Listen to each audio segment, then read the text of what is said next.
Chinese food is great. It's awesome when you know you're hungry. It's a good bang for your buck, always. Unfortunately, it's a little greasy and high in fat, but I found a way to keep it satiating, less greasy, and higher in protein. And I apologize, by the way, for my YouTube hiatus. Ironically enough, I'm busier over break than I am back at school. But without further ado, let's get right into it. So like usual, we're back at it with the air fryer. I mean, again, I've said it like every video, but if you don't have one of these, you're living under a rock.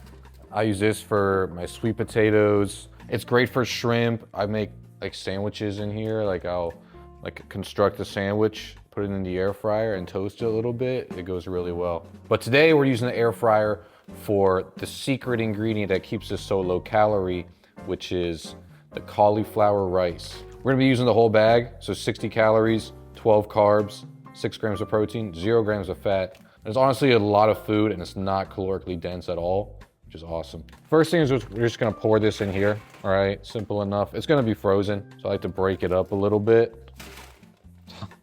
That might happen. And then we're just gonna immediately pop this in the air fryer. Now this will only be for a couple minutes and then we're gonna add some other things in there, to help enhance that flavor. But for now, we're just trying to like thaw this out because it's frozen. We'll add some low sodium soy sauce. It goes really well with the cauliflower rice, but I mean, if you're not getting the low sodium soy sauce, you're a bot. Because I mean, regular soy sauce is laughably high in sodium. I know a lot of people don't really care about their sodium. It's just about the calories and the protein, right? And that's great, but unless you're bloat maxing, please get the low sodium soy sauce. And again, I don't even care too much about the sodium, really. I only play around with it if I have like a photo shoot coming up or, like a bodybuilding show. Like, unless I'm like in my peak week, I would care. We're gonna have this at 335, by the way. But anywhere between 325 and 350, you'll be chilling. And the protein for this meal, we're going with raw shrimp. I like to usually do this in the air fryer, but remember, we got the cauliflower rice in there. So we're just gonna saute these johns. And when you get shrimp, always get the peeled and deveined. It's less likely to have bacteria and other stuff that'll upset your stomach. Also, the tail off is just mad convenient. Not needed, but practical. And let's admire the protein to calorie ratio here. Wanna do 2 servings of this, throw that on the stove. All right, while we got the shrimp settling in, we're actually gonna go back to the air fryer. Now that it's been in here for a few minutes, we're gonna pop it out. We're gonna stir this bad boy up a little bit, right? Make sure everything's getting heated evenly. But before we pop it back in, we're gonna add a few things. So we're gonna add the soy sauce, nothing too crazy. We're gonna add a little squirt of the lemon juice. We're gonna crack an egg in there. Boom. Also a little bit of egg white, because a little extra protein never hurt anybody. We're gonna mix this up. All right, that's about how you want it looking. We're popping this back in. We're gonna let this go the rest of the way. Let's go back to our shrimp. The shrimp's going pretty good right now. A seasoning I always like to add to shrimp is garlic powder. I don't know why, it's just that garlic shrimp always hits. Shrimp, by the way, is one of the leanest sources of protein out there. What you'll notice with seafood is that it's always gonna be lower in fat. That's because, fish are cold-blooded, so they don't need as much visceral fat on their body, usually making them leaner sources of protein. That being said, the fat that you usually do get from fish is very healthy for you. That's why you see people take fish oil as a supplement. We're gonna add a little bit of tuna in here, by the way. You don't need to put it on the stove. I don't really like it when it's wet. Like, look at this, it looks kind of ugly. When you put it on the stove, it looks more attractive. It has less of that like fishy smell, but it won't change the macronutrient profile or anything like that. It'll just make it taste a little better. But by all means, if you want to raw dog it out of the can, go for it. But yeah, the fat that you do get from fish is very healthy for you. It's just very unlikely you get a sufficient amount from shrimp and tuna. If you are looking to get the healthy fats from fish, I'd prescribe salmon or mackerel, or even sardines too would be a good call.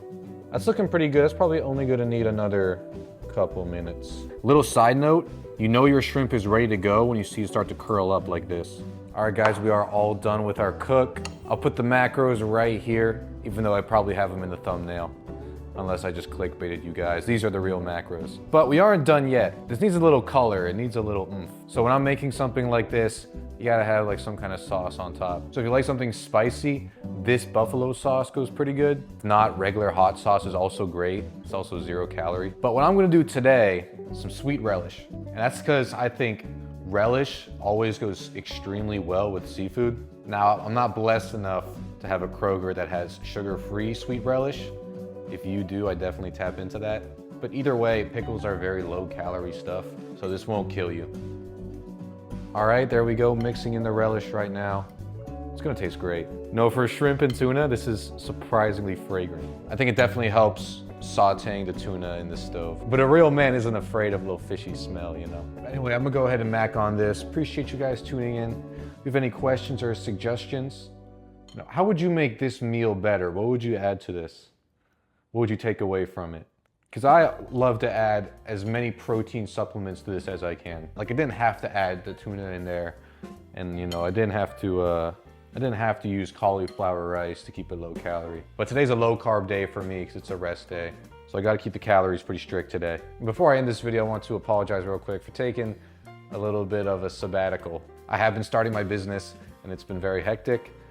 And people love to ask if it's going well, and it isn't, and it won't be, and it never will. You know, if you've started a business before, you know that's always the answer. Like, it will never be going well, and I've kind of accepted that.